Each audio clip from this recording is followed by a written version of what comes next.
ಪ್ರಿಯ ವೀಕ್ಷಕರೇ ನಮಸ್ಕಾರ. ನಾನು ವೀರೇಶ್ ಗಡ್ಡಿಮಾಳ್. ಎಸ್ ನ್ಯೂಸ್ಗೆ ಸ್ವಾಗತ. ಇಂದಿನ ಮುಖ್ಯಾಂಶಗಳು: ಜೋಳದ ಹಣ ವಿಳಂಬವಾಗಿದ್ದು ಕೇಂದ್ರ ಸರ್ಕಾರದ ಮಲತಾಯಿ ಧೋರಣೆಯಿಂದ ಶಾಸಕ ಹಂಪನಗೌಡ ಬಾದರ್ಲಿ ಆರೋಪ. ಕೆಪಿಆರ್ಎಸ್ ಸಂಘಟನೆ ವಿವಿಧ ಬೇಡಿಕೆಗಳ ಈಡೇರಿಕೆಗಾಗಿ ಜೂನ್ 16ಕ್ಕೆ ಡಿಸಿ ಕಚೇರಿ ಮುಂದೆ ಪ್ರತಿಭಟನೆ. ವಾರದೊಳಗೆ ರೈತರ ಖಾತೆಗೆ ಹಣ ಜಮಾ ಮಾಡದಿದ್ದರೆ ಸಿಂಧನೂರು ಬಂದ್, ರೈತ ಸಂಘ ಎಚ್ಚರಿಕೆ. ಮೊದಲಿನ ಜಂಟಿ ಖಾತೆ ಮುಂದುವರಿಸಲು ಅಕ್ಷರ ದಾಸೋಹ ಬಿಸಿಯೂಟ ನೌಕರರ ಸಂಘ ಒತ್ತಾಯ. ಮಲೇರಿಯಾ ವಿರೋಧಿ ಮಾಸಾಚರಣೆ ಅಂತ್ಯಗೊಳಿಸಲು ಸಂಕಲ್ಪ ಮಾಡೋಣ, ಗೀತಾ ಹಿರೇಮಠ್.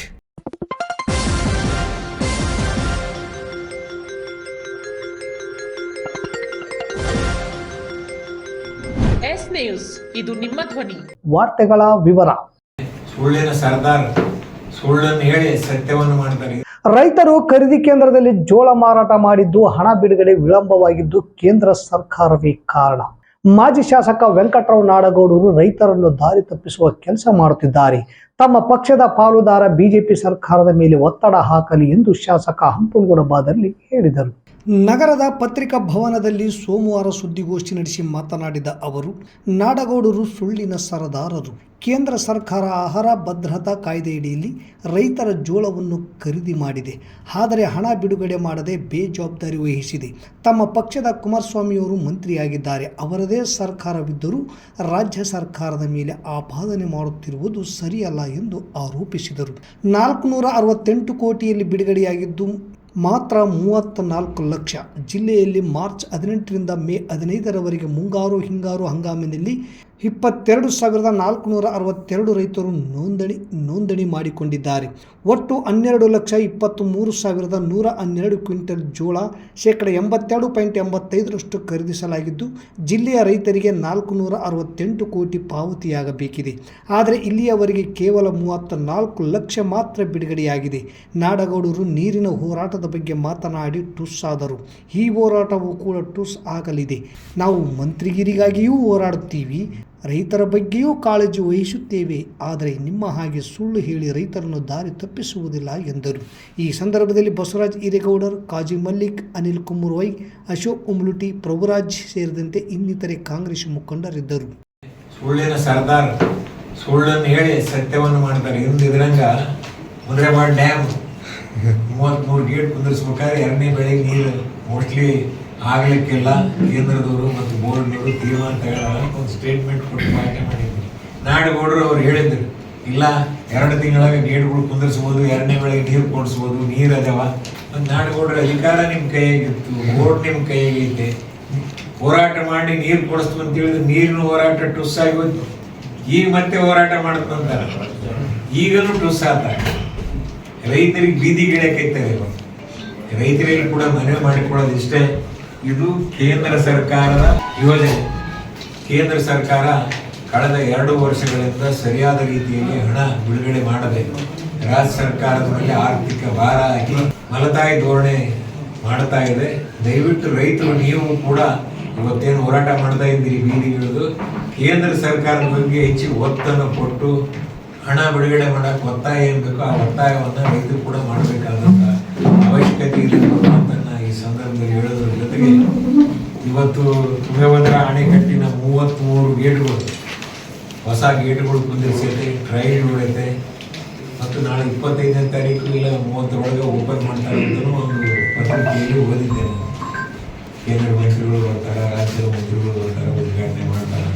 ಬಹಳ ಸಂತೋಷಿಸುತ್ತೆ. ಖರೀದಿ ಕೇಂದ್ರಗಳಲ್ಲಿ ಜೋಳ ಮಾರಾಟ ಮಾಡಿದ ರೈತರ ಖಾತೆಗೆ ಕೂಡಲೇ ಹಣ ಜಮಾ ಮಾಡಬೇಕು. ರೈತರು ರಸಗೊಬ್ಬರ ಖರೀದಿಗೆ FID ಕಡ್ಡಾಯಗೊಳಿಸಿರುವುದನ್ನು ವಾಪಸ್ ಪಡೆಯಬೇಕು ಎಂಬ ಪ್ರಮುಖ ಬೇಡಿಕೆಗಳು ಸೇರಿದಂತೆ ಹಕ್ಕೊತ್ತಾಯ ಈಡೇರಿಸಲು ಆಗ್ರಹಿಸಿ ಕರ್ನಾಟಕ ಪ್ರಾಂತ ರೈತ ಸಂಘದಿಂದ ಜಿಲ್ಲಾಧಿಕಾರಿ ಕಚೇರಿ ಮುಂದೆ ಜೂನ್ 16ರಂದು ಮಂಗಳವಾರ ಪ್ರತಿಭಟನೆ ನಡೆಸಿ ಸರ್ಕಾರಕ್ಕೆ ಮನವಿ ಸಲ್ಲಿಸಲಾಗುವುದು ಎಂದು ಕೆಪಿಆರ್ಎಸ್ ಬಸವಂತರಾಯಗೌಡ ಕಲ್ಲೂರು ತಿಳಿಸಿದರು. ನಗರದ ಪತ್ರಿಕಾ ಭವನದಲ್ಲಿ ಸುದ್ದಿಗೋಷ್ಠಿ ನಡೆಸಿ ಮಾತನಾಡಿದ ಅವರು, ಈಗಾಗಲೇ ಜೋಳ ಖರೀದಿ ಮಾಡಿ 3-4 ತಿಂಗಳು ಕಳೆದರೂ ಇಲ್ಲಿಯ ತನಕ ರೈತರ ಖಾತೆಗೆ ಹಣ ಜಮಾ ಮಾಡಿಲ್ಲ. ಕಾರಣ ರೈತರು ತೀವ್ರ ಆರ್ಥಿಕ ಸಂಕಷ್ಟ ಎದುರಿಸುತ್ತಿದ್ದಾರೆ. ಇದರ ಬಗ್ಗೆ ಹಲವಾರು ಬಾರಿ ಸರ್ಕಾರದ ಗಮನ ಸೆಳೆದರೂ ಕೂಡ 2-3% ಮಾತ್ರ ಹಣ ಬಿಡುಗಡೆಯಾಗಿದ್ದು, ಉಳಿದ 95% ರೈತರ ಖಾತೆಗೆ ಹಣ ಜಮಾ ಆಗಿಲ್ಲ. ಜೊತೆಗೆ ಕೇಂದ್ರ ಮತ್ತು ರಾಜ್ಯ ಸರ್ಕಾರ ರೈತರ ರಸಗೊಬ್ಬರ ಖರೀದಿ ಮಾಡಲು FID ಕಡ್ಡಾಯಗೊಳಿಸಿರುವುದು ಅವೈಜ್ಞಾನಿಕ ಕ್ರಮವಾಗಿದೆ. ಇದರಿಂದಾಗಿ ಗುತ್ತಿಗೆ ಅಡಿಯಲ್ಲಿ ಜಮೀನು ಉಳುಮೆ ಮಾಡುವ ರೈತರು, ಪೌತಿ ಖಾತೆ ಹೊಂದಿದವರು, ಸರ್ವೆ ವಿಳಂಬದಿಂದ ಸಮಸ್ಯೆಗೀಡಾದವರು ಸೇರಿ ಇನ್ನಷ್ಟು ಬಹಳ ಜನ ರೈತರು ತೊಂದರೆಗೆ ಈಡಾಗಲಿದ್ದಾರೆ. ಈ ನಿಯಮ ಕೂಡಲೇ ವಾಪಸ್ ಪಡೆಯಬೇಕೆಂದರು. ತಾಲೂಕಿನ ಕಲ್ಲೂರು ಗ್ರಾಮದಲ್ಲಿ 1 ಎಕರೆ 1 ಗುಂಟೆ ಜಾಗದಲ್ಲಿ ಕಳೆದ ಹಲವು ವರ್ಷಗಳಿಂದ 32 ಕುಟುಂಬ ವಾಸ ಮಾಡುತ್ತಿದ್ದು, ಇಲ್ಲಿಯವರೆಗೂ ಸಹ ಹಕ್ಕುಪತ್ರ ಕೊಟ್ಟಿಲ್ಲ. ಉದ್ಯೋಗ ಖಾತ್ರಿ ಯೋಜನೆಯಡಿ 370 ಕೂಲಿ ನಿಗದಿ ಮಾಡಿದೆ. ಆದರೆ ತಾಲೂಕಿನ ಬಹುತೇಕ ಗ್ರಾಮಗಳಲ್ಲಿ 150 ಕೂಲಿ ಮಾತ್ರ ಪಾವತಿಸಲಾಗುತ್ತಿದೆ. ಕೆಂಗಲ್ ಗ್ರಾಮದಲ್ಲಿ ಸ್ಮಶಾನ ಸಮಸ್ಯೆ ಇದ್ದು ಸ್ಮಶಾನಕ್ಕೆ ಹೋಗಲು ದಾರಿ ಇಲ್ಲ. ಇದರ ಬಗ್ಗೆ ಈಗಾಗಲೇ 4 ಬಾರಿ ಮನವಿ ಪತ್ರ ಸಲ್ಲಿಸಿದರೂ ಕೂಡ ಯಾವುದೇ ಕ್ರಮ ಜರುಗಿಸಿಲ್ಲ. ಬಹುತೇಕ ಪಂಚಾಯಿತಿಗಳಲ್ಲಿ ಉದ್ಯೋಗ ಖಾತ್ರಿ ಯೋಜನೆ ಅನುಷ್ಠಾನಕ್ಕೆ ಸಿಬ್ಬಂದಿ ಕೊರತೆ ಇದೆ. ಇದರಿಂದ ಕೂಲಿಕಾರರಿಗೆ ಸಮಸ್ಯೆಯಾಗುತ್ತಿದೆ. ಈ ಎಲ್ಲ ಬೇಡಿಕೆಗಳು ಸೇರಿದಂತೆ ಜಿಲ್ಲೆಯ ವಿವಿಧ ತಾಲೂಕಿನ ಬೇಡಿಕೆಗಳನ್ನು ಈಡೇರಿಸಲು ಒತ್ತಾಯಿಸಿ ಹೋರಾಟದ ಮೂಲಕ ಜಿಲ್ಲಾಧಿಕಾರಿಗಳಿಗೆ ಮನವಿ ಸಲ್ಲಿಸಲಾಗುವುದು. ಈ ಹೋರಾಟದಲ್ಲಿ ಮಾನ್ವಿ, ಸಿಂಧನೂರು, ದೇವದುರ್ಗ, ಲಿಂಗಸಗೂರು, ಮಸ್ಕಿ, ಸಿರ್ವಾರ್, ರಾಯಚೂರು ತಾಲೂಕಿನ ಸಂಘಟನೆ ಪದಾಧಿಕಾರಿಗಳು, ಕೂಲಿಕಾರರು ಸೇರಿದಂತೆ 500ಕ್ಕೂ ಹೆಚ್ಚು ಜನರು ಪಾಲ್ಗೊಳ್ಳಲಿದ್ದಾರೆ ಎಂದರು. ಈ ಸಂದರ್ಭದಲ್ಲಿ KPRS ತಾಲೂಕು ಅಧ್ಯಕ್ಷ H. ವಿರೂಪಾಕ್ಷಗೌಡ, ಸಹ ಕಾರ್ಯದರ್ಶಿಗಳಾದ ಹನುಮೇಶ್ ಕಂಗಲ್, ಚನ್ನಬಸವ ಹಲವನೂರು, K. ವೆಂಕಟೇಶ್ ಬೊಮ್ಮನಹಳ್ಳಿ ಸೇರಿದಂತೆ ಹಲವರಿದ್ದರು. ಏನು ಆಶ್ರಯ ಯೋಜನೆಗಳ ಅಡಿಯಲ್ಲಿ ಭೂಮಿಯನ್ನು ಕೆಲವೊಂದು ಗ್ರಾಮದಾಗ ಅಲಾಟ್ಮೆಂಟ್ ಆಗಿದೆ. ಉದಾಹರಣೆಗೆ ಒಂದು ಉದಾಹರಣೆ ಹೇಳ್ಬೇಕಂದ್ರೆ ಕಲ್ಲೂರು 1 ಎಕರೆ 1 ಗುಂಟೆ ರಾಜ್ಯಪಾಲರ ಹೆಸರು ಇದೆ. ಆಲ್ರೆಡಿ 32 ಕುಟುಂಬಗಳು 20 ವರ್ಷದಿಂದ ವಾಸ ಇದ್ದಾರೆ. ಇಲ್ಲಿವರೆಗೆ ಹಕ್ಕುಪತ್ರ ಕೊಟ್ಟಿಲ್ಲ. ಹಕ್ಕುಪತ್ರ ಕೊಡ್ರಿ ಅವರಿಗೆ, ಕಬ್ಜಿದಾರಿಗೆ ಅಂತೇಳಿ ಅದೊಂದು ಪತ್ರ ಕೊಡಲಿಕ್ಕೆ. ಗೊಬ್ಬರ, ಜೋಳ ಮತ್ತು ಇದು ನಿವೇಶನ ಮತ್ತೆ ಉದ್ಯೋಗ ಖಾತ್ರಿ ಇವತ್ತು ಕೆಲಸ ಸರಿಗೆ ಮಾಡಿಸ್ತಾ ಇಲ್ಲ. 370 ರೂಪಾಯಿ ಕೂಲಿ ಇದೆ ಉದ್ಯೋಗ ಖಾತ್ರಿ ಒಳಗ. ಈಗ ಒಂದು ವಾರದ ಕೆಳಗ ಮಲ್ಲಾಪುರ ಗ್ರಾಮದ ಕನಿಷ್ಠ 1000 ಉದ್ಯೋಗ ಖಾತ್ರಿ ಮಂದಿಗೆ 150 ರೂಪಾಯಿ ಪೇಮೆಂಟ್ ಇದೆ. ಅದು ಇರೋದು 370, ಹಾಕಿರೋದು 150. ಎದಕ್ಕಂತ ಕೇಳಿದ್ರೆ ನೀವು ಕೆಲಸ ಮಾಡಿಲ್ಲ ಅಂತ. ಕೆಲಸ ಯಾಕೆ ಮಾಡಿಸ್ಕೊಳ್ರಿ ಅಂತ ಕೇಳಿದ್ರೆ BFTಗಳು, JEಗಳು 5 ಮಂದಿ ಬೇಕಾರೆ ಅವ್ರಿಲ್ಲ ಅಂತ ಪಂಚಾಯತ್ ಅಂತಾರೆ. ಅಂದ್ರೆ ಅಲ್ಲಿ ಕೆಲಸ ಮಾಡ್ತಕ್ಕಂಥ ಉದ್ಯೋಗ ಪಂಚಾಯತಿ ಒಳಗ ಇವರಿಲ್ಲ, ಸಿಬ್ಬಂದಿಗಳಿಲ್ಲ, ಆಪರೇಟರ್ಸ್ಗಳಿಲ್ಲ. ಒಂದೊಂದು ಪಂಚಾಯತಿಗೆ 5 ರಿಂದ 6 ಆಪರೇಟರ್ಸ್ ಬೇಕು. ಇವು ಒಬ್ರು ಕೂಡ ಇಲ್ಲ. ಹಿಂಗಾಗಿ ಅವ್ರು ಕೆಲಸ ಮಾಡ್ತಾರಲ್ಲ ಅಂತ ಹೇಳಿ ಇವ್ರು 150 ಅಂತಾರ. ಅಲ್ಲಿ ಕೆಲಸ ಮಾಡ್ಲಾರ್ದಾಗ 150 ಅಂದ್ರೆ ಈಗ ಒಂದು 15 ಕುಟುಂಬಗಳಿಗೆ ರೊಕ್ಕದ ಸಮಸ್ಯೆ ಇರ್ಲಿಕ್ಕಿಲ್ಲ. ಒಂದಷ್ಟು ಬರಲೇಡಿ ಅಂತಾರೆ. ಬಹಳಷ್ಟು ಕುಟುಂಬಗಳಿಗೆ ಅದ್ರ ಮೇಲೆ ಜೀವನ ಐತೆ. ಅಂದರೆ ದೊಡ್ಡ ಸಮಸ್ಯೆ ಆಗಿದೆ. ಇವತ್ತು ಏನು ರಾಯಚೂರು ಭಾಗದಲ್ಲಿ ಜೋಳ ಬೆಳೆದಂತ ಬೆಳೆಗಾರರು ಹೋರಾಟ ಮಾಡ್ತಾ ಇದೀವಲ್ಲ, ಇಲ್ಲಿರ್ತಕ್ಕಂತ ಜನಪ್ರತಿನಿಧಿಗಳು ನಮ್ಮನ್ನ ಇವತ್ತು ಬೀದಿ ಕೊಡ್ತಾ ಇದಾರಲ್ಲ, ಇದೇ ಸಂದರ್ಭ ಏನಾದ್ರು ಮೈಸೂರು ಮಂಡ್ಯ ಕಡೆ ಬಂದಿದ್ರೆ 1 ದಿನದಲ್ಲಿ ಹಣನ ಜಮಾ ಮಾಡ್ತಾ ಇದ್ರು. ಅಂತ ತಾಕತ್ ಅವ್ರಿಗಿದೆ. ಇಲ್ಲಿ ಇರ್ತಕ್ಕಂತ ಜನಪ್ರತಿನಿಧಿಗಳು, ಇಲ್ಲಿರ್ತಕ್ಕಂತ ರಾಜಕಾರಣಿಗಳು ಇವತ್ತು ರೈತರನ್ನ ನಿರ್ಲಕ್ಷ್ಯ ಮಾಡಿದ್ದಾರೆ. ಹಾಗಾಗಿ ಇವತ್ತು ಅನ್ನ ಕೊಡುವಂತ ಅನ್ನದಾತರನ್ನ ಬೀದಿಗೆ ಕೂಡಿಸಿದಾರಲ್ಲ, ಇಲ್ಲಿ ಇರ್ತಕ್ಕಂತ ಜನಪ್ರತಿನಿಧಿಗಳಿಗೆ ಮೊದಲನೇದಾಗಿ ನಾಚಿಕೆ ಬರಬೇಕು. ಸರ್ಕಾರ ಕೂಡಲೇ ರೈತರಿಂದ ಖರೀದಿ ಮಾಡಿದ ಜೋಳದ ಹಣವನ್ನು ರೈತರ ಖಾತೆಗೆ ಹಾಕುವಂತೆ ಕರ್ನಾಟಕ ರಾಜ್ಯ ರೈತ ಸಂಘ ಹಾಗೂ ಹಸಿರು ಸೇನೆ ವತಿಯಿಂದ ತಾಲೂಕಿನ ರಾಗಲ್ಪರ್ವಿ ಕ್ರಾಸ್ ಹತ್ತಿರ ರಸ್ತೆ ತಡೆ ನಡೆಸಿ ಸರ್ಕಾರದ ವಿರುದ್ಧ ಪ್ರತಿಭಟನೆ ನಡೆಸಿದರು. ತಾಲೂಕಿನ ಬಳಗನೂರು ಹಾಗೂ ರಾಗಲ್ಪರ್ವಿ ಕ್ರಾಸ್ ಹತ್ತಿರ ಕರ್ನಾಟಕ ರಾಜ್ಯ ರೈತ ಸಂಘ ಹಾಗೂ ಹಸಿರು ಸೇನೆ ರಾಜ್ಯ ಪ್ರಧಾನ ಕಾರ್ಯದರ್ಶಿ ಅಮೀನ್ ಪಾಷಾ ದಿದ್ಗಿಯವರ ನೇತೃತ್ವದಲ್ಲಿ ಜೂನ್ 15ರಂದು ಸೋಮವಾರ ಮುಂಜಾನೆ 10 ಗಂಟೆಯಿಂದ 11 ಗಂಟೆಯ ತನಕ ರಸ್ತೆ ತಡೆ ಚಳವಳಿ ಮಾಡಿ ರೈತರ ಜೋಳ ಖರೀದಿ ಮಾಡಿ ಹಣ ಹಾಕದ ರಾಜ್ಯ ಸರ್ಕಾರದ ವಿರುದ್ಧ ರೈತರು ಧಿಕ್ಕಾರದ ಘೋಷಣೆಗಳನ್ನು ಕೂಗಿ ಸರ್ಕಾರದ ವಿರುದ್ಧ ಆಕ್ರೋಶ ವ್ಯಕ್ತಪಡಿಸಿದರು. ಕೇಂದ್ರವೋ ರಾಜ್ಯ ಸರ್ಕಾರವೋ ನಮಗೆ ಗೊತ್ತಿಲ್ಲ ಸ್ವಾಮಿ. ಈಗಾಗಲೇ ಇದು ಮಳೆಗಾಲ, ರೈತರು ಬಿತ್ತನೆ ಪ್ರಾರಂಭಿಸಿದ್ದಾರೆ. ಉತ್ತು ಬಿತ್ತಲಿಕ್ಕೆ ನಮ್ಮಲ್ಲಿ ಹಣ ಇಲ್ಲ. ಸರ್ಕಾರ ಖರೀದಿ ಮಾಡಿದ ಜೋಳದ ಹಣ ಹಾಕದಿದ್ದರೆ ಹೇಗೆ ಮುಂದಿನ ಬಿತ್ತನೆ ಮಾಡೋದು ಸ್ವಾಮಿ? ನಾವು ರೈತರು ಇನ್ನೊಂದು ವಾರದೊಳಗೆ ರೈತರ ಖಾತೆಗೆ ಹಣ ಜಮಾ ಆಗಬೇಕು. ಇಲ್ಲದಿದ್ದರೆ ಸಿಂಧನೂರು ಬಂದ್ ಮಾಡಿ ಹೋರಾಟ ಮಾಡಲಾಗುವುದು ಎಂದು ರೈತ ಮುಖಂಡ ಅಮೀನ್ ಪಾಷಾ ದಿದ್ಗಿ ಸರ್ಕಾರಕ್ಕೆ ಗಡುವು ನೀಡಿದರು. ತಾಲೂಕು ದಂಡಾಧಿಕಾರಿ ಅರುಣ್ಕುಮಾರ್ ದೇಸಾಯಿ ಪ್ರತಿಭಟನಾ ನಿರತ ರೈತರನ್ನು ಉದ್ದೇಶಿಸಿ ಮಾತನಾಡಿ, ಆದಷ್ಟು ಬೇಗನೆ ಹಣ ಹಾಕಿಸುವ ಬಗ್ಗೆ ಪ್ರಾಮಾಣಿಕ ಪ್ರಯತ್ನ ಮಾಡುವುದಾಗಿ ರೈತರಿಗೆ ಭರವಸೆ ನೀಡಿದ ಮೇಲೆ ರಸ್ತೆ ತಡೆ ಹೋರಾಟ ಕೈಬಿಡಲಾಯಿತು.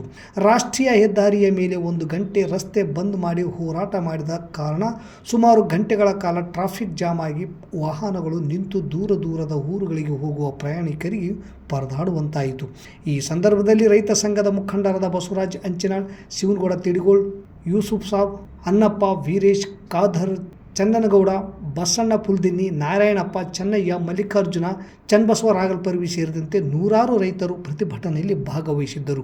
ರಾಷ್ಟ್ರೀಯ ಹೆದ್ದಾರಿಯಾಗಿರುವುದರಿಂದ ಯಾವುದೇ ಅಹಿತಕರ ಘಟನೆಯಾಗದಂತೆ ಸಿಂಧನೂರು ಗ್ರಾಮೀಣ ಠಾಣೆಯ ಸಿಪಿಐ ವಿನಾಯಕ್, ಬಳಗನೂರು ಪೊಲೀಸ್ ಠಾಣೆಯ PSI ಯರಿಯಪ್ಪ ಸೂಕ್ತ ಬಂದೋಬಸ್ತ್ ಒದಗಿಸಲಾಗಿತ್ತು.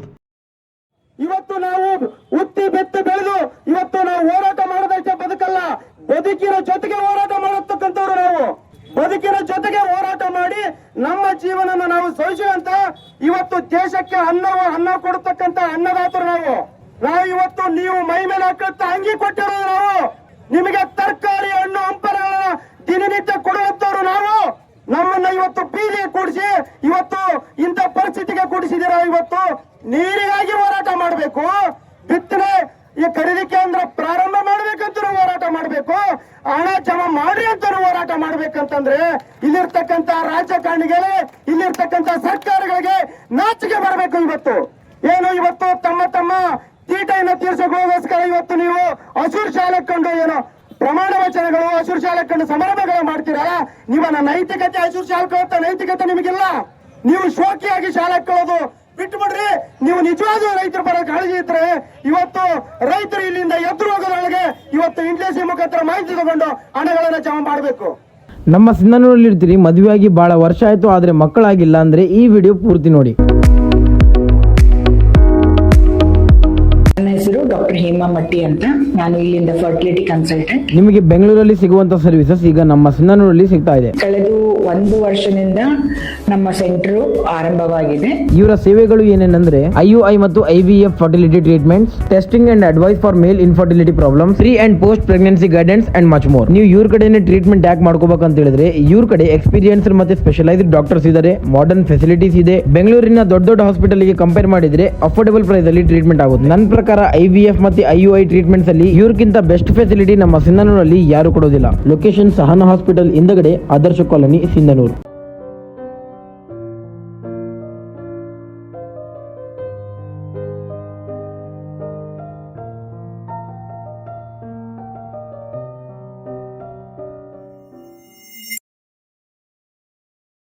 ಅಕ್ಷರ ದಾಸೋಹ ಯೋಜನೆಯಡಿಯಲ್ಲಿ ಕಾರ್ಯನಿರ್ವಹಿಸುತ್ತಿರುವ ಮುಖ್ಯ ಅಡಿಗೆಯವರು ಮತ್ತು ಶಾಲಾ ಮುಖ್ಯೋಪಾಧ್ಯಾಯರ ಜಂಟಿ ಖಾತೆಯನ್ನು ಹಿಂದಿನ ತೀರ್ಮಾನದಂತೆ ಪುನಃ ಮುಂದುವರಿಸಲು ಕರ್ನಾಟಕ ರಾಜ್ಯ ಅಕ್ಷರ ದಾಸೋಹ ಬಿಸಿಯೂಟ ನೌಕರರ ಸಂಘ ತಾಲೂಕು ಸಮಿತಿ ಒತ್ತಾಯಿಸಿ ಶಿಕ್ಷಣ ಅಧಿಕಾರಿ, ಕಾರ್ಯನಿರ್ವಾಹಕ ಅಧಿಕಾರಿ ಹಾಗೂ ಶಾಸಕ ಹಂಪನಗೌಡ ಬಾದರ್ಲಿಯವರಿಗೆ ಮನವಿ ಪತ್ರ ಸಲ್ಲಿಸಲಾಯಿತು. ಪ್ರಸ್ತುತ ಸರ್ಕಾರ ಮುಖ್ಯ ಅಡುಗೆಯವರನ್ನು ಕೈಬಿಟ್ಟು ಶಾಲಾ ಮುಖ್ಯೋಪಾಧ್ಯಾಯರ ಮತ್ತು SDMC ಅಧ್ಯಕ್ಷರ ಜಂಟಿ ಖಾತೆಯೊಂದಿಗೆ ಅಕ್ಷರ ದಾಸೋಹ ಯೋಜನೆ ನಿರ್ವಹಣೆಯ ಜವಾಬ್ದಾರಿ ನೀಡಿದೆ. ಇದು ಅವೈಜ್ಞಾನಿಕವಾಗಿದ್ದು ಅಕ್ಷರ ದಾಸೋಹ ನೌಕರರ ವಿರೋಧಿ ನೀತಿಯಾಗಿದೆ. ಈ ಮೊದಲು ಮುಖ್ಯ ಅಡುಗೆಯವರು ಮತ್ತು ಮುಖ್ಯೋಪಾಧ್ಯಾಯರ ಜಂಟಿ ಖಾತೆಯೊಂದಿಗೆ ಯೋಜನೆಯ ಸಮರ್ಪಕ ಜಾರಿ ಮತ್ತು ಅನುಷ್ಠಾನವಾಗುತ್ತಿತ್ತು. SDMC ಅವರಿಗೆ ಖಾತೆಯ ಜವಾಬ್ದಾರಿ ನೀಡಿರುವುದರಿಂದ ಯೋಜನೆ ಅನುಷ್ಠಾನಕ್ಕೆ ತೊಂದರೆಯಾಗುತ್ತಿದೆ. SDMC ಅವರಿಗೆ ಯೋಜನೆಯ ಸಂಪೂರ್ಣ ಮಾಹಿತಿ ನಿರ್ವಹಣೆಯ ಬಗ್ಗೆ ಸಮರ್ಪಕ ಮಾಹಿತಿ ಇಲ್ಲದಿರುವುದರಿಂದ ಸಮರ್ಪಕ ಅನುಷ್ಠಾನಕ್ಕೆ ತೊಂದರೆಯಾಗುತ್ತಿದೆ. ಕೆಲವು ಕಡೆ ಅನಗತ್ಯವಾಗಿ SDMC ಅವರ ಕಿರುಕುಳದಿಂದ ಶಾಲಾ ಮುಖ್ಯೋಪಾಧ್ಯಾಯರು ಮತ್ತು ಅಡಿಗೆಯವರಿಗೆ ತೊಂದರೆಯಾಗುತ್ತಿದೆ. ಮುಖ್ಯೋಪಾಧ್ಯಾಯರು ಮತ್ತು ಅಡಿಗೆಯವರು ದಿನನಿತ್ಯ ಶಾಲೆಯಲ್ಲಿ ಸಿಗುವುದರಿಂದ ಹೊಂದಾಣಿಕೆಯ ಮೇಲೆ ಕೆಲಸ ಮತ್ತು ಹಣಕಾಸಿನ ನಿರ್ವಹಣೆ ಸುಲಭವಾಗಿ ಮಾಡಲು ಸಾಧ್ಯವಾಗುತ್ತದೆ. ಮುಖ್ಯೋಪಾಧ್ಯಾಯರು ಮತ್ತು ಅಡಿಗೆಯವರ ಹಣಕಾಸಿನ ವ್ಯವಹಾರಕ್ಕೆ ಪ್ರತಿ ಸಲ SDMC ಅವರನ್ನು ಅವಲಂಬಿಸಬೇಕಾಗಿದೆ. ಸಣ್ಣ ಪುಟ್ಟ ನಿರ್ವಹಣೆಗೂ ತೊಂದರೆಯಾಗುತ್ತಿದ್ದು ಕೆಲ ವಿಷಯಗಳಿಗೆ SDMC ಅವರಿಂದ ಸಹಕಾರ ಸಿಗುತ್ತಿಲ್ಲ.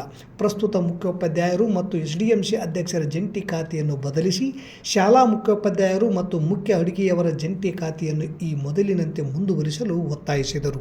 ಈ ಸಂದರ್ಭದಲ್ಲಿ ರೇಣುಕಮ್ಮ, ಶಕುಂತಲಾ ಪಾಟೀಲ್, ವಿಶಾಲಾಕ್ಷಿ, ಶ್ರೀದೇವಿ, ಕುಡಲೆಮ್ಮ, ಅಂಬಮ್ಮ, ನಾಗರತ್ನಮ್ಮ, ಲಕ್ಷ್ಮಿ, ಸಾವಿತ್ರಿ, ಅಂಜಮ್ಮ, ಹಂಪಮ್ಮ, ಪ್ರಮೀಳಾ, ಜಮೀಲಾ ಬೇಗಂ, ಮಲ್ಲಮ್ಮ ಸೇರಿದಂತೆ ಅನೇಕರು ಇದ್ದರು. ಮಲೇರಿಯಾ ರೋಗ ಅನಾಫಿಲಿಸ್ ಹೆಣ್ಣು ಸೊಳ್ಳೆ ಕಚ್ಚುವಿಕೆಯಿಂದಾಗಿ ಮನುಷ್ಯರಿಗೆ ಹರಡುವ ಮಾರಣಾಂತಿಕ ಕಾಯಿಲೆಯಾಗಿದೆ.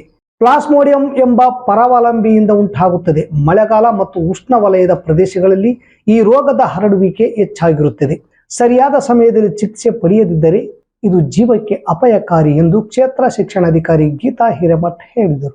ಜಿಲ್ಲಾಡಳಿತ, ಜಿಲ್ಲಾ ಪಂಚಾಯಿತಿ, ಜಿಲ್ಲಾ ಆರೋಗ್ಯ ಮತ್ತು ಕುಟುಂಬ ಕಲ್ಯಾಣ ಇಲಾಖೆ ರಾಯಚೂರು ಹಾಗೂ ತಾಲೂಕು ಆರೋಗ್ಯ ಅಧಿಕಾರಿಗಳ ಕಾರ್ಯಾಲಯ ಸಿಂಧನೂರು, ನಗರ ಪ್ರಾಥಮಿಕ ಆರೋಗ್ಯ ಕೇಂದ್ರದ ವ್ಯಾಪ್ತಿಗೆ ಬರುವ ಇಂದಿರಾನಗರದ ನಟರಾಜ್ ಕಾಲೋನಿಯಲ್ಲಿರುವ ಶ್ರೀ ರಾಜೇಂದ್ರ ಮೆಮೋರಿಯಲ್ ಕನ್ನಡ ಮತ್ತು ಇಂಗ್ಲಿಷ್ ಮಾಧ್ಯಮ ಶಾಲೆಯ ಸಂಯುಕ್ತಾಶ್ರಯದಲ್ಲಿ ಮಲೇರಿಯಾ ಮಾಸಾಚರಣೆ ಕಾರ್ಯಕ್ರಮ ಹಮ್ಮಿಕೊಂಡು ಮಾತನಾಡಿ, ಮಲೇರಿಯಾ ಅಂತ್ಯಗೊಳಿಸಲು ಸಂಕಲ್ಪ ಮಾಡೋಣ, ಮಳೆಗಾಲ ಪ್ರಾರಂಭ, ಸಾಂಕ್ರಾಮಿಕ ರೋಗಗಳ ಬಗ್ಗೆ ಹಾಗೂ ಶಾಲಾ ಮಕ್ಕಳೊಂದಿಗೆ ಮಲೇರಿಯಾ ಕುರಿತು ಜಾಗೃತಿ ಜಾಥಾ ಮೂಡಿಸಿದರು.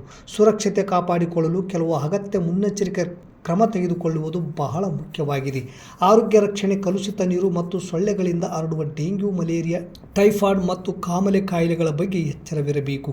ಮನೆಯ ಸುತ್ತ ಪರಿಸರವನ್ನು ಹಾಗೂ ನೀರು ನಿಲ್ಲದಂತೆ ನೋಡಿಕೊಳ್ಳಿ. ಇದರಿಂದ ಸೊಳ್ಳೆಗಳ ಉತ್ಪತ್ತಿಯನ್ನು ತಡೆಯಬಹುದು. ಎಲ್ಲ ಶಾಲೆಗಳಲ್ಲಿ ಲಾರ್ವಾ ಮುಕ್ತ ಆವರಣ ಮಾಡುವುದು ನಮ್ಮೆಲ್ಲರ ಕರ್ತವ್ಯವಾಗಿದೆ. ಆರೋಗ್ಯದಲ್ಲಿ ಏರುಪೇರು ಆದಾಗ ನಿರ್ಲಕ್ಷ್ಯ ಮಾಡದೆ ತಕ್ಷಣ ವೈದ್ಯರನ್ನು ಸಂಪರ್ಕಿಸಿ ಸೂಕ್ತ ಚಿಕಿತ್ಸೆ ಪಡೆಯಲು ಸಲಹೆ ನೀಡಿದರು. ಈ ಸಂದರ್ಭದಲ್ಲಿ HIO ಹನುಮಂತ, PHCO ಸಮಿನಾ ಬೇಗಂ, ಮುಖ್ಯೋಪಾಧ್ಯಾಯ ಶಿವರಾಜ್, ಸತೀಶ್, ಲಕ್ಷ್ಮಿ, ಹುಲಿಗಮ್ಮ, ಶಾಲೆಯ ಸಹ ಶಿಕ್ಷಕರಾದ ಭಾನುಮೇಗಂ, ಸೈನಜಾ, ಮೇರುನ್ನಿಸಾ, ವಿಜಯಲಕ್ಷ್ಮಿ, ಹಾಸ್ಯ ಕಾರ್ಯಕರ್ತೆಯರು ಉಪಸ್ಥಿತರಿದ್ದರು. ಜಿಲ್ಲಾ ಹಾಗೂ ತಾಲೂಕು ಕನಕ ನೌಕರರ ಸಂಘದ ಸಂಯುಕ್ತಾಶ್ರಯದಲ್ಲಿ ಜೂನ್ 13 ಶನಿವಾರದಂದು ಸಂಜೆ ನಗರದ ಸುಕಲ್ಪೇಟೆ ರಸ್ತೆಯಲ್ಲಿರುವ ಕನಕ ನೌಕರರ ಸಂಘದ ಕಚೇರಿಯಲ್ಲಿ ಮಹಿಳಾ ಪದಾಧಿಕಾರಿಗಳನ್ನು ಆಯ್ಕೆ ಮಾಡಲಾಯಿತು. ಗೌರವಾಧ್ಯಕ್ಷರಾಗಿ ಸುಮಂಗಲ, ಅಧ್ಯಕ್ಷರಾಗಿ ರಮಾದೇವಿ ಸಂಬೋಜಿ, ಉಪಾಧ್ಯಕ್ಷರಾಗಿ ಅಂಬಮ್ಮ ಮಾಲಿ ಪಾಟೀಲ್, ಪ್ರಧಾನ ಕಾರ್ಯದರ್ಶಿಗಳಾಗಿ ಕವಿತಾ HN, ಕೋಶಾಧ್ಯಕ್ಷರಾಗಿ ಈಶ್ವರಿ, ಸಹ ಕಾರ್ಯದರ್ಶಿಯಾಗಿ ಸಿದ್ದಮ್ಮ ಇವರನ್ನು ಸಭೆಯಲ್ಲಿ ಎಲ್ಲರ ಸಮ್ಮತದೊಂದಿಗೆ ಮಹಿಳಾ ಪದಾಧಿಕಾರಿಗಳನ್ನು ಆಯ್ಕೆ ಮಾಡಲಾಯಿತು. ತುರುವಿಹಾಳ ಅಮೋಘ ಸಿದ್ದೇಶ್ವರ ಮಠದ ವೇದಮೂರ್ತಿ ಚಿದಾನಂದಯ್ಯ ಗುರುವಿನ್ ದಿವ್ಯ ಸಾನ್ನಿಧ್ಯ ಹಾಗೂ ಜಿಲ್ಲಾಧ್ಯಕ್ಷ ನಾಗರಾಜ್ ಅರಳಿಮರ ಅಧ್ಯಕ್ಷತೆ ವಹಿಸಿದ್ದರು.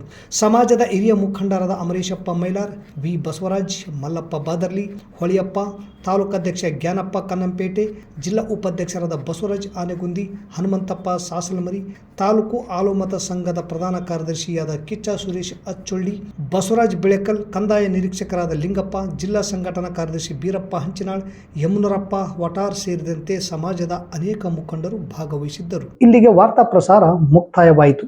ನಿರಂತರ ಸುದ್ದಿಗಾಗಿ ವೀಕ್ಷಿಸಿ ಎಸ್ ನ್ಯೂಸ್. ಇದು ನಿಮ್ಮ ಧ್ವನಿ. ನಮಸ್ಕಾರ. ಪ್ರಿಯ ಪಾಲಕರೇ, ನಿಮ್ಮ ಮಕ್ಕಳ ಉಜ್ವಲ ಭವಿಷ್ಯಕ್ಕಾಗಿ ಕೇಂದ್ರ ಮತ್ತು ರಾಜ್ಯ ಸರ್ಕಾರದಿಂದ ಮಾನ್ಯತೆ ಪಡೆದಿರುವ ಸನ್ರೈಸ್ ಗ್ರೂಪ್ ಆಫ್ ಇನ್ಸ್ಟಿಟ್ಯೂಷನ್ ಹಾಗೂ D pharmacy, nursing, paramedical college Sindhanur ಸಂಸ್ಥೆಗೆ ಇಂದೇ ಭೇಟಿ ನೀಡಿ ಆರೋಗ್ಯ ಕ್ಷೇತ್ರದಲ್ಲಿ ನಿಮ್ಮ ಭವಿಷ್ಯವನ್ನು ನಿರ್ಮಿಸಿಕೊಳ್ಳಿ. ಕಾಲೇಜಿನಲ್ಲಿರುವ ಕೋರ್ಸ್ಗಳು: ಡಿ ಫಾರ್ಮಸಿ ಅವಧಿ 2 ವರ್ಷ, ವಿದ್ಯಾರ್ಹತೆ PUC ಸೈನ್ಸ್ ಪಾಸ್ ಅಥವಾ NIOS ಪಾಸ್. ನರ್ಸಿಂಗ್ GNM ಅವಧಿ 3 ವರ್ಷ, ವಿದ್ಯಾರ್ಹತೆ PUC ಕಲಾ ವಿಜ್ಞಾನ ಮತ್ತು ವಾಣಿಜ್ಯ. Paramedical college DMLT, DHI, DOT and AT ಅವಧಿ 3 ವರ್ಷ, ವಿದ್ಯಾರ್ಹತೆ SSLC ಹಾಗೂ ದ್ವಿತೀಯ PUC ವಿಜ್ಞಾನ ಪಾಸ್.